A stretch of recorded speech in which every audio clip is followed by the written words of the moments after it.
So, ayan guys, ito na yung minins kong garlic at saka preserved beans.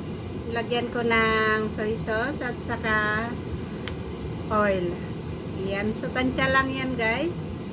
Ngayon, ilalagay ko na dito yung yan. Pagkatapos mamaya nito, ating i-steam ng mga 15 minutes.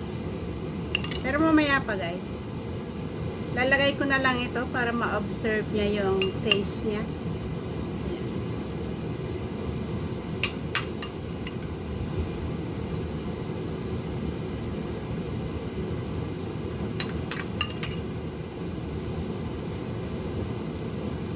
Ayan. So, ika-cover up lang natin yung isda. Yan. Yan.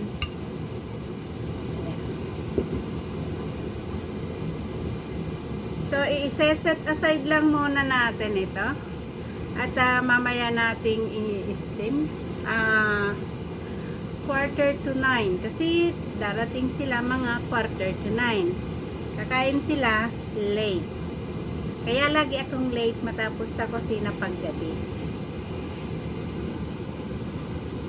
Pero hindi naman lagi-lagi kumakain amo ko dito guys. Bibihira lang. Pag kumakain sila, take out. So, ayan. Ito na yan, guys. Ang bango yung tausi.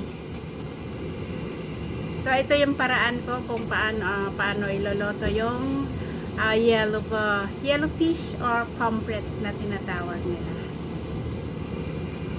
Thanks for watching.